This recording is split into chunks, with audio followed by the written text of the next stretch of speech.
Сайн байцгааны үзэгчдээ. За бид энэ удаа Монголын улс төрийн нийгмийн эдийн засгт орж байгаа зарим онцлог чухал асуудлуудтай холбогдуулж нэгэн эрх мөндөд зочныг нэвтрүүлэгтээ урьж байна. За энэ бол Монгол улсын ерөнхий сайд Монгол Ард Амьсгал намын дарга Батбол Димаа ингээд ерөнхий сайдын өнөөдрийн мэндийг дэвшүүлье. Баярлалаа. Танд бас өнөөдрийн мэндийг дэвшүүлье. Тэгэхээр өнгөрсөн 100 бол та одоо Монгол орны бараг бүх аймгаар явлаа, тойрж явлаа. Өмнө нь ч одоо гүйц засгал их хурлын гишүүн багтаа явж ирсэн баг. Гэхдээ энэ удаагийн аялал бол нэг дор одоо бүх улс орноо ерөнхийд нь дүгнэж харах юм болцоог олгосон болов гэж бодож байна. Тэгэхээр яг энэ тойрон явалтын дүнд та хамгийн одоо олзуурхаж байсан зүйл юу вэ? Хамгийн сэтгэл эмзэглүүлсэн шийдэх ёстой асуудал юу болж харав? Энэ хаврын улсын хурлын чуулга маань Монгол улсын хөгжлийн одоо томоохон түлхэц болох үрц түүхэн шийдвэрүүдийг гаргасан. Нийгмийн эдийн засгийн хөгжлийн тэр дотроо их бүтээн байгуулалтын, шинэ бүтээн байгуулалтын зөвхөн одоо эдийн засгийн эргэлтэнд томоохон орд газруудыг оруулахын зэрэгцээ түүнийг даасан дэд бүтцийг байгуулах за мөн одоо бусад том ажлуудыг эхлүүлэх суурийг тавьсан хамтарсан засгийн газар. Тэгээ энэ бодлого шийдвэр маань ер нь ард иргэдэд маань яаж очиж байна вэ? Төр засгийн шийдэж байгаа энэ шийдлүүд яаж хүлээж авч байна? Ард иргэд маань амьдрал дээр юу бодож байна? Ямар зүйлийг хэлж бас нүүр тулж хэлмээр байна вэ гэдгийг үзэж сонсъё. Амьдрал дээр нь очиж харъя гэдэг ингэж явлаа. 17 аймгаар явлаа нийтдээ. 17 аймаг, баруун бүс, хангаан бүс, говийн бүс, за мөн ургацын одоо энэ газар тариалангийн бүс нутгаараа явж анхаармаар зүйлүүд, сайхан зүйлүүд байна.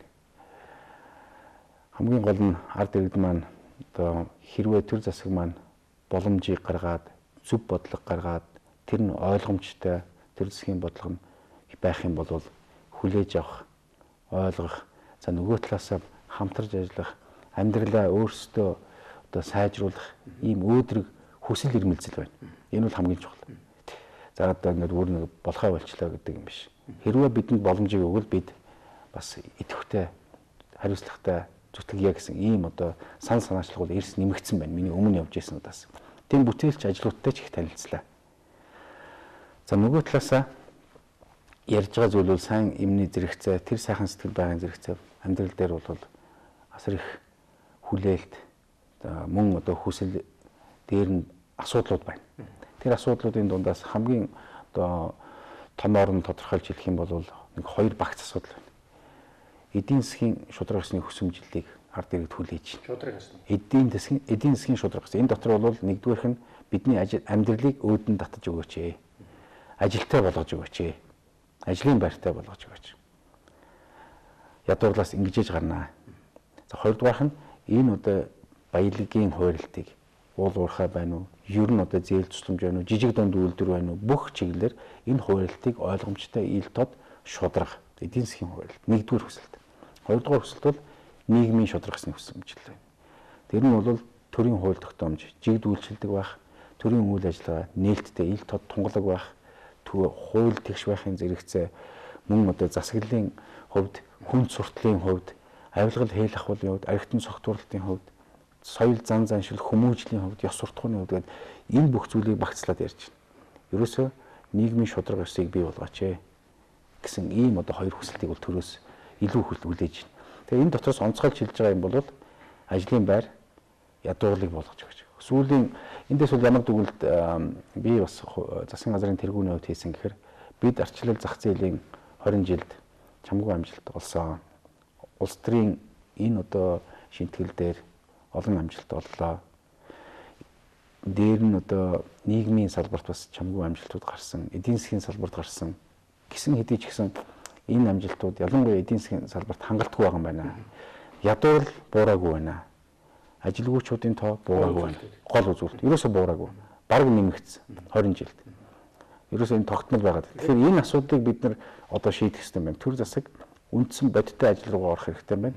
Эдийн засгийн хөгжлийн асуудал руу ороод ажлын байр бий болгоод хүмүүсээ ядуурлаас гаргах энэ ажлыг бүх талаар нь боломжийг гаргах энэ зорилтыг тодорхой болгох шаардлагатай байна. Тэгэхээр та төр засаг гэж хэллээ тийм ээ. Төр засаг шийдэх ёстой. Төр засгийн нэг одоо шийдвэрлэх ёстой. Тэгэхээр төрийн эрхийг барьж байгаа Монгол Ардын Амьсгал нам үндсэндээ түүхэндээ бол одоо 85 жилийн бол Монгол Ардын Амьсгал нам төр барьж ирсэн нам. Энэ хугацаанд үнэхээр энэ асуудлыг шийдэгдсэнгүй. Ялангуяа ардчлалын 20 жил гэж ярьж байгаа 20 жилд бас үнэхээр одоо тийм ээ 16 жилд Монгол Ард Дэвсгалтанд орсон шүү дээ. Тэгээд энэ асуудал бас болсонгүй. Ийм учраас Монгол Ард Дэвсгалтын үзэл баримтлал солих хэрэгтэй юм байна. Ер нь чиглэлээ зөв тодорхойлох хэрэгтэй байна гэдэг ийм одоо санаа бол сүүлийн үед өрнжөө үйл явцаас харагдаж байгааг бол тавлан зөвшөөрөв. Наад чинь бол бас яг тийм асуудал биш л дээ. Ер нь бол мэдээч хэрэг Монгол Ардын хувьсгалт нам бол хамгийн одоо ууган улс төрийн хүчин. Ууган улс төрийн хүчний зэрэгцээ хамгийн одоо Монгол улсын хамгийн үнэтэй зүйлийг илэрхийлж, тээж баталгаажуулж ирсэн улс төрийн хүчин. Тэр нь юу гэхээр Монгол улсын тусгаар тогтнол. Монгол Ардын хувьсгалт нам Монгол улсын тусгаар тогтнолыг 1921 онд 1911 оны энэ одоо үндэсний эрхчлөлийн хөдөлгөөн дээр суурилж ирсэн энэ дагуулга энийг одоо улам баталгаажуулж 21 онд Монгол улсаа тусгаар тогтносон улс болгосон. Энэ бол өчигдөр эрдэмтэн судлаачид ярьж байл.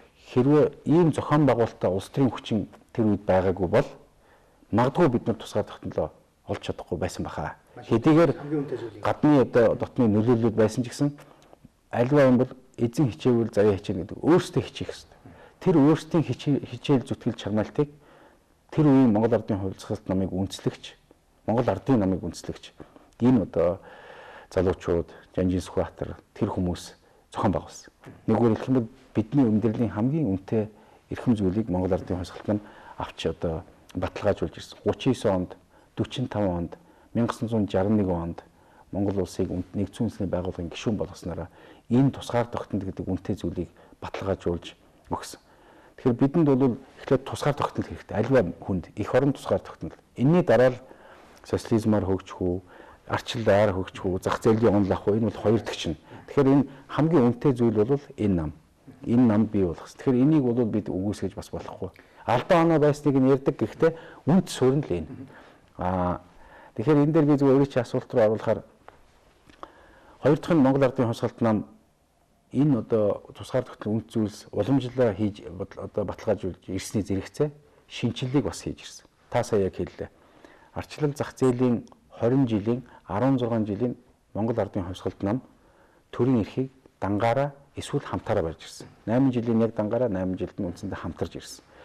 Энэ бол бид тэгэхээр өнөөдөр энэ арчлалыг аль нэгэн улс төрийн хүчээ юм өмчлөх тийм агуулга байхгүй.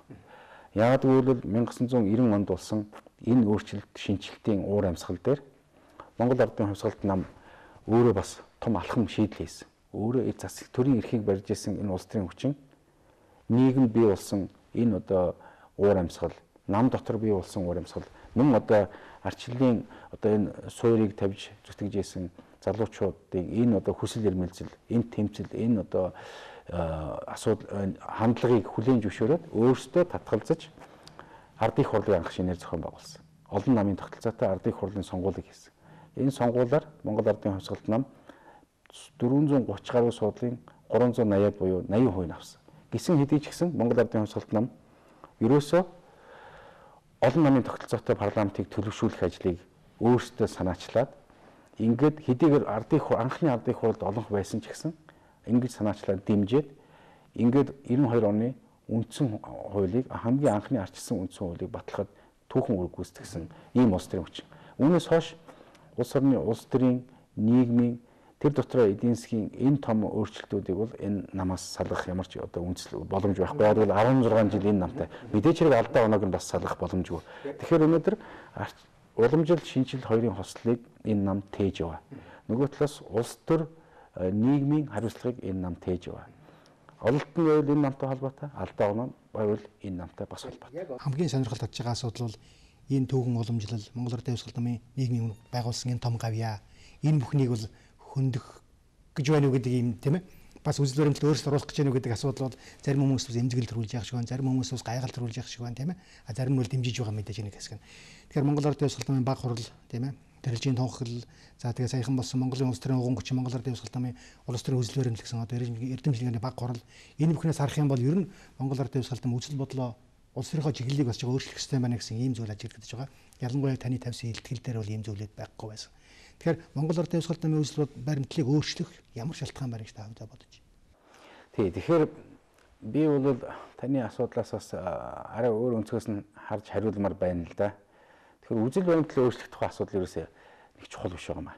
Ер нь би дахиад хэлэхэд Монгол ардын хувьсгалт нам Монгол улсын хөгжлийн асуудлыг л хамгийн нэн тэргүүнд тавьж байгаа юм.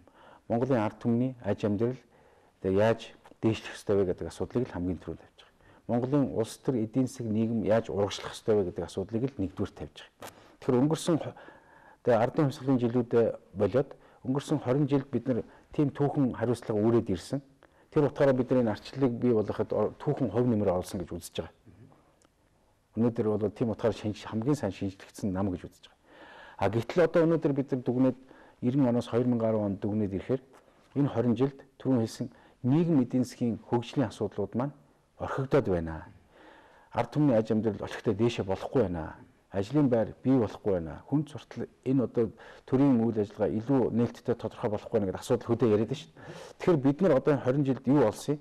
Ямар амжилт болсон тэрийг батгахыг дараагийн 20 жил юу хийх ёстой гэдгээ манай нам эхлээд хамгийн хариуцлагатай улс төрийн хүчний хувьд төрийн эрх мэдлийг ихэнх тохиолдолд одоо 16 жилийн барьж байгаа улс төрийн хүчний хувьд бид нар тодорхойлъё гэж байгаа. Нэг үгээр хэлэх юм бол шилжилтийн 20 жилээ бид одоо дүгнээд эдийн засгийн хөгжлийн 20 жил рүү орж иж хүмүүсээ нэгдүгээрт амьдралын за бидний энгийнээр ярих юм бол ходоодын дараа нь тархийг хөгжүүлэх, хүний хөгжүүлэх энэ бодлогыг ярья. Тэгээд энэ бодлогоо тодорхойлъё гэж. Тэгэхээр яг ийм зорилгод манай намын үндсэн чиг үүрэг явж байгаа. Бид 26 дугаар их хурлаараа Монгол улсын хөгжлийн 20 жилийн одоо 20 жилээ дүгнээд дараагийн 20 жилийн зорилтыг тодорхойлъё. Энийгээ бидний магадгүй 12 том чиглэлээр боловсролын салбарт ямар амжилт олсон юм, ямар алдаа оноо байна, цааш нь яах юм.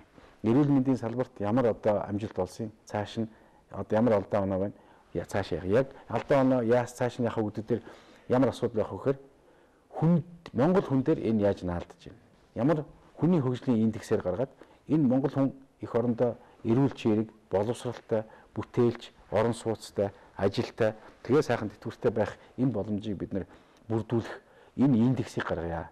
Яг хүн рүү чиглэс. Тэгээ ийм зорилтыг тавьж байгаа. Тэгээд энэ зорилтонд хүрэхийн тулд өнөөдрийн Монгол ардын хувьсгалт намын явж байгаа үйл ажиллагаа, зарчим, үзэл баримтлал нийцэж байна уугүй юу? Энэ зорилтод хүрэхийн тулд. Тэгээ энийгээ бид нар ярья. Зорилтоо эхлээд тодорхойл. Энэ бол Монгол улсын хөгжлийн зорилт. Энийг хөдлөх хүч нь улс төрийн хүч нь Монгол ардын хувьсгалт нам. Энд хамгийн хариуцлагатай хандъя гэсэн ийм зарчим тавьж байгаа. Тийм учраас бид нар үзэл баримтлалын асуудал бол хоёр дахь асуудал, үндэсний хөгжлийн асуудал нь бол анхдагч суур асуудал юм а гэдэг энэ зарчмыг бол бид ярьж байгаа. Ингэж харах хэрэгтэй. Тэгэхгүй бол бид нар ер нь юу ярьдаг шээ. Дэн Сяопин одоо ярьж идэг шээ. Муур цагаан байна уу, хар байна уу сонирн биш ээ.